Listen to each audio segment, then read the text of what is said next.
The United States and European governments frequently talk about a concept they call the international rules-based order. They're often very vague about what that means, and there's a reason. They're trying to replace international law, which is clear, cut and dry, written out, with this vague concept of rules, in which, of course, it's a rules-based order in which the US makes the rules and orders everyone around. And we can see this so clearly with the way that the United States and Europe vote at the United Nations. Consistently, again and again, over decades, not just recently, we have seen that the West votes against the entire world. It really is a matter of the West versus the rest. If you look at UN votes consistently, we see that Africa, Asia, Latin America, they vote together, and the West, the US, Europe, and then you can throw in Australia, Canada, and you can throw in Japan and South Korea, which have been militarily occupied by the US since the 40s or 50s.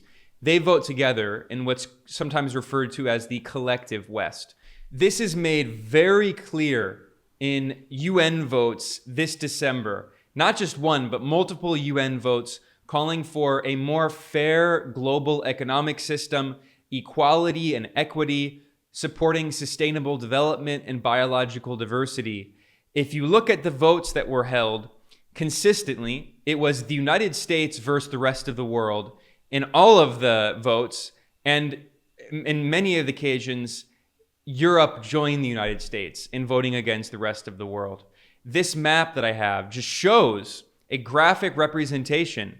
And it also shows how the idea of the West is not a purely geographic concept. Obviously, the US and Europe can be considered part of the West, but Australia is technically part of the Eastern Hemisphere, but it is firmly part of the West with a capital W, the collective West, because the West, with a capital W, is a political and cultural construct, not a geographic one.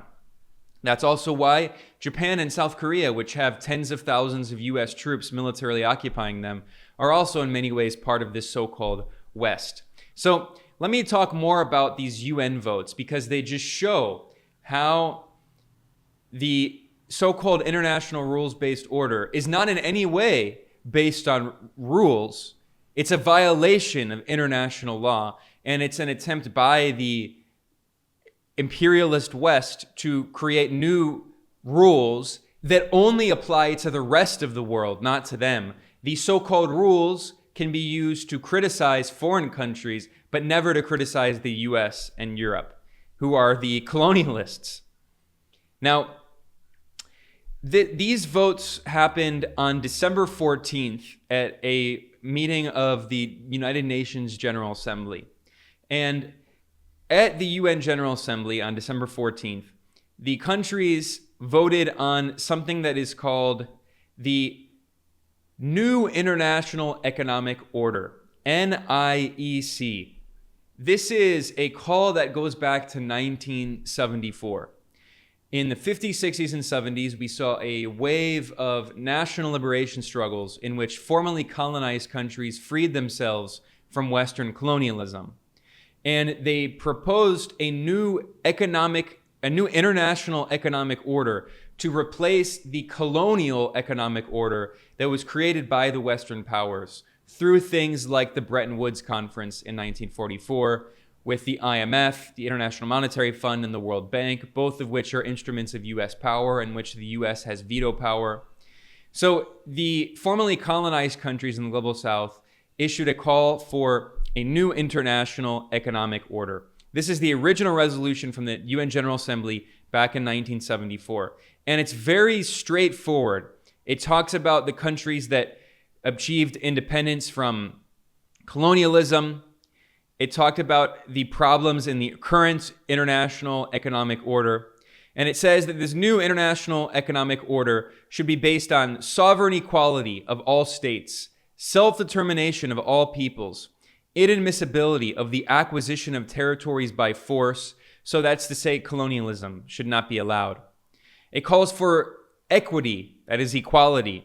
It calls for cooperation, in common interests of all countries, on the basis of equality, to solve economic problems that affect all countries.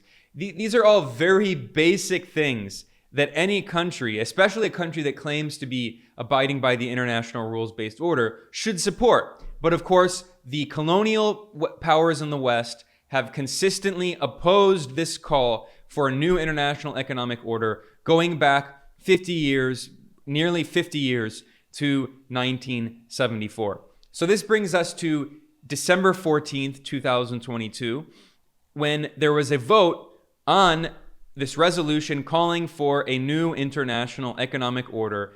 And like always, the Western imperial powers voted against the rest of the world. There are 193 member states recognized by the United Nations.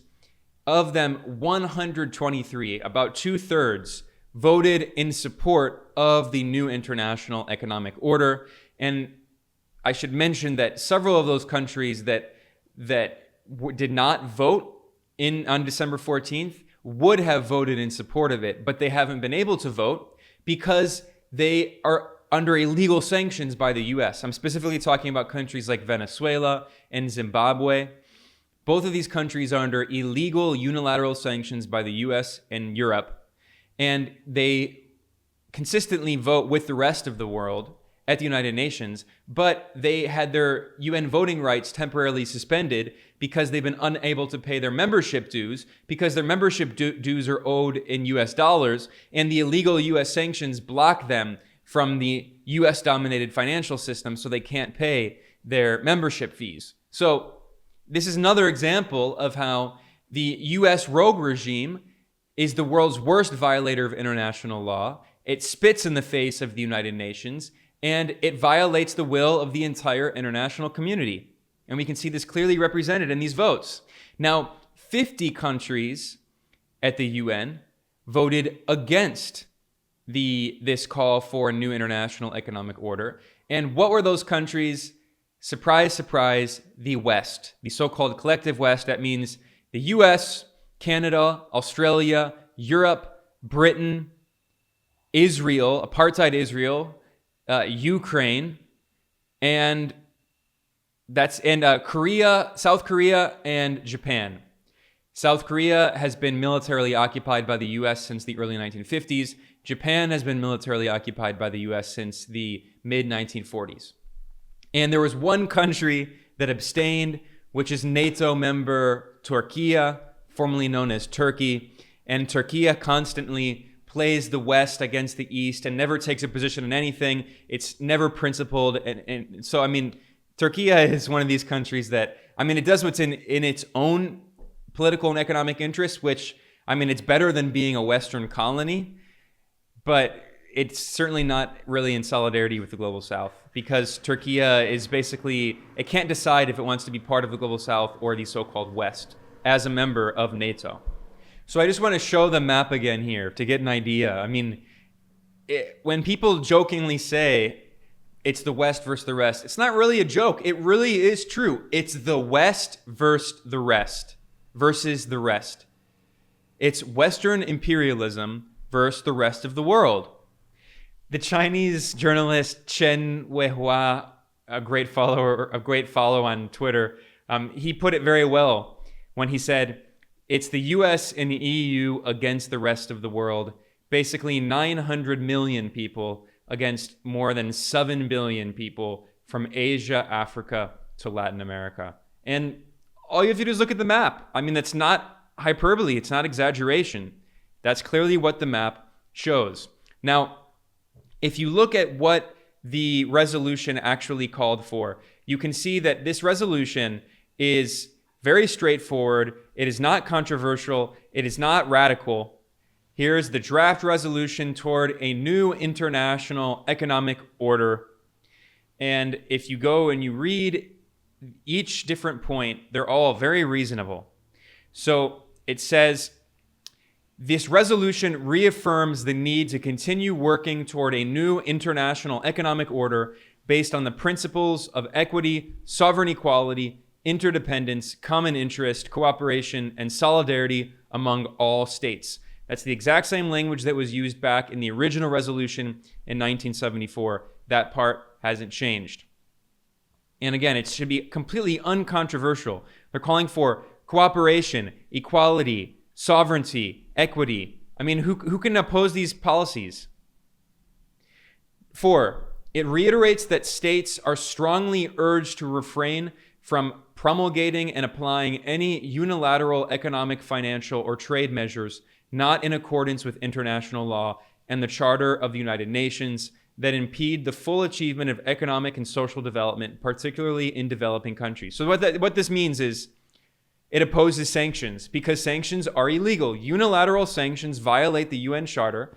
The US has imposed illegal unilateral sanctions on countries representing more than 1/4 of the global population, including Iran, Russia, Venezuela, China, Cuba, Nicaragua, Zimbabwe, Eritrea, the DPRK. There are so many countries that have been sanctioned illegally, unilaterally by the US.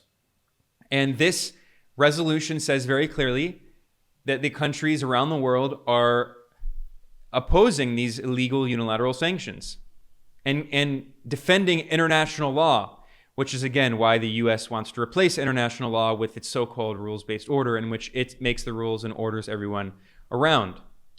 It calls for this plan for a new international economic order, calls for coordination of macroeconomic policies among countries to avoid negative spillover effects, especially in developing countries.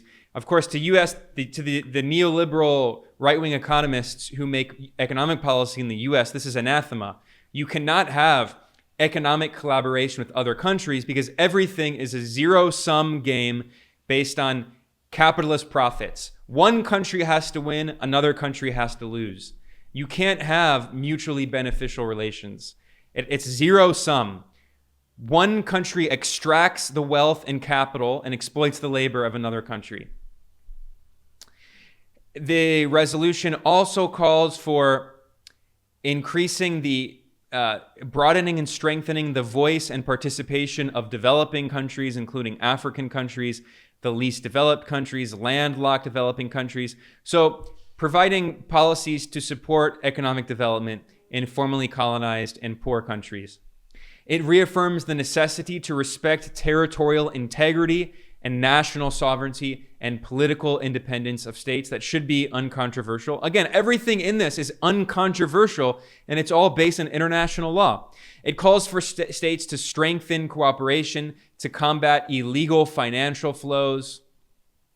I mean, again, it calls for international trade based on mutually beneficial, ironically, they even say rules-based, non-discriminatory, equitable, multilateral trading system. Of course, the US opposes that because it sees, again, this zero-sum game in which the capitalist empire extracts wealth from everyone else. It expresses concern, and then here's another very important part of this resolution. It expresses concern over the increasing debt vulnerabilities of developing countries, the net negative capital flows from developing countries, the fluctuation of exchange rates, and the tightening of global financial conditions, and in this regard stresses the need to explore the means and instruments needed to achieve debt sustainability and the measures necessary to reduce the indebtedness of developing countries. So calling for reducing debt in the Global South, providing debt relief for the Global South. Again, all very basic demands. Also, it calls for providing more technology transfers to developing countries. But again, that's anathema because to the US, this is socialism. You can't help any country around the world. You can't help them develop. You have to extract wealth from them. You don't want to give them technology to help them develop their own economies. You want to make them economically dependent on US corporations. You want to make the entire world slaves to your corporations so you can extract wealth from them, steal their natural resources, and exploit their labor. It's about creating economic dependency. That's the goal of capitalism, and especially this parasitic neoliberal era of capitalism that the US empire is the leader of. So that was the so controversial resolution that the US and the European countries and apartheid Israel and Australia and Japan and South Korea all voted against, whereas 2/3 of the entire planet voted in support. And those are 2/3 of the numbers of countries. If you actually look at the population of those countries that voted in support of the resolution, we're talking about over 4/5 of the global population. We're talking about the vast majority of the global population, including China and India, which alone, China, India, and Pakistan, between the three of them, they have 3 billion people. They voted for that, whereas the less than 1 billion people in the so-called West voted against this resolution, which should be very commonsensical. Now, it was not the only resolution on December 14th that the West voted against, showing itself to be controlled by a bunch of rogue states. If you also look at other resolutions that were passed at the UN General Assembly on December 14th, the voting pattern was basically exactly the same. Here is another vote that happened, and this vote was in support of international trade and development. And we see basically the same voting pattern. In this resolution, basically it reiterated some of the main points of the call for a new international economic order, specifically calling for the end of sanctions. So that's what this resolution was about, international trade and development, how illegal unilateral sanctions hinder international trade and development. And we see basically the exact same vote. 122 countries in support, 48 against, and 1 abstention, NATO member Turkey. And there was another vote, which was, once again, basically very similar and uncontroversial. And in this one, the European countries all abstained. There were 2 countries that voted against this resolution, which was called Role of the United Nations in Promoting Development in the Context of Globalization and Interdependence. In this resolution, quote, the Assembly noted with concern that the mobilization of sufficient financing remains a major challenge in the implementation of the 2030 Agenda, and that progress has not been shared evenly within and among countries, leading to further deepening of existing inequalities. And there were 130 countries that voted in support of this.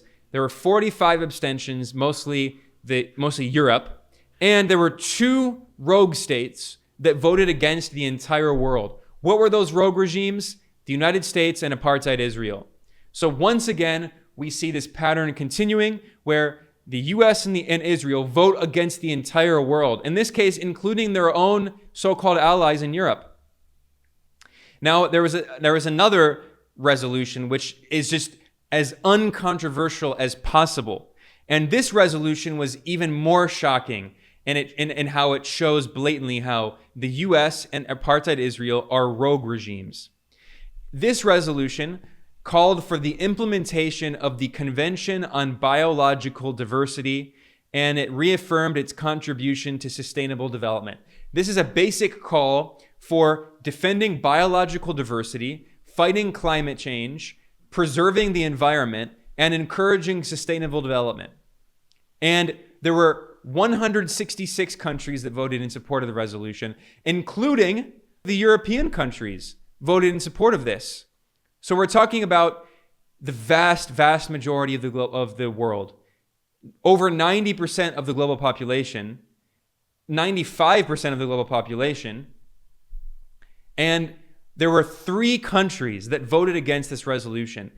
Once again, the United States, apartheid Israel, and this time Japan, which is also militarily occupied by the US, which had a genocidal empire that committed genocide across Asia. So, by the way, this Convention on Biological Diversity, it has been ratified by every single UN member state except for one. Can you guess that single country, the only country on earth that refuses to ratify the Convention on Biological Diversity? You guessed it, the United States of America. Number 1, this is the real American exceptionalism, which is being exceptionalist in opposing the rest of the world, in opposing international law, in being a rogue regime, That's the real American exceptionalism. And when the U.S. talks about its so-called rules-based international order, this is what it means. It means the U.S. controls the world. It orders everyone around. It makes the rules. It is a global dictatorship led by Washington and really by Wall Street, led by the corporations on Wall Street that sell their stocks on Wall Street. And finally, there was a very similar uncontroversial vote. And this was not about economic policy or the environment. This was about Palestinian political and civil rights. Do the Palestinian people deserve basic civil rights and basic political rights? Well, according to the U.S. and its proxies and allies, no. The Palestinian people do not deserve basic rights, according to them.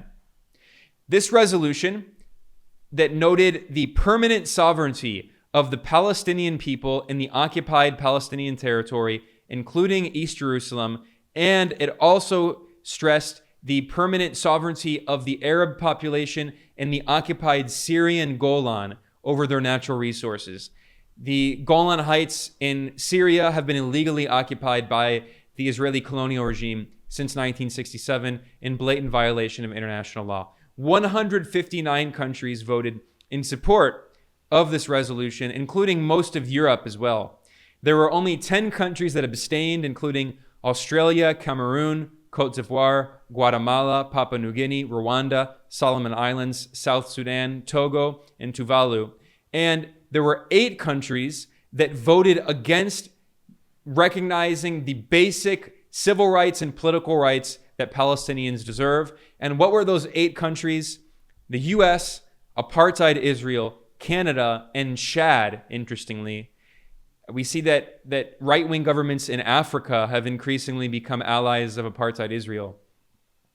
And there were also 4 other tiny Pacific island nations that are basically, unfortunately, U.S. colonies, including the Marshall Islands, Micronesia, and Palau, which all were U.S. colonies until a few decades ago. And now they all have signed so-called free association agreements with the United States, which basically means that they're still colonies, although they claim to have free association. It's not so free when you're a small Pacific island nation with like 10,000 people. These countries also use the US dollar as their official currency. So unfortunately, they're basically US colonies.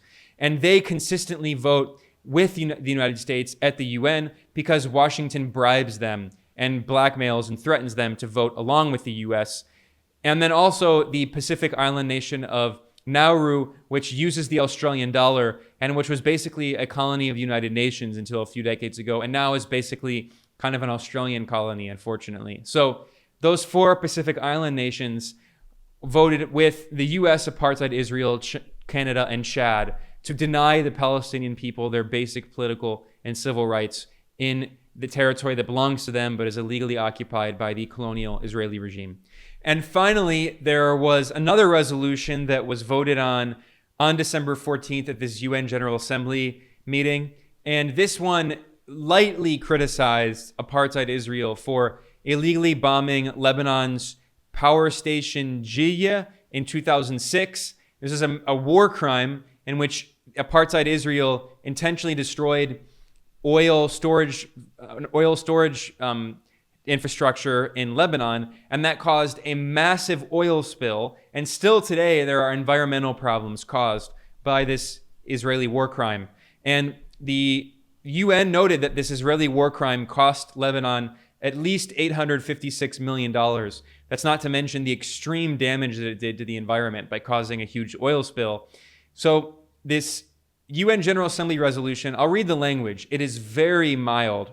It expresses its deep concern about the adverse implications of the destruction by the Israeli Air Force of the oil storage tanks in the direct vicinity of the Lebanese Jiyya electric power plant for the achievement of sustainable development in Lebanon.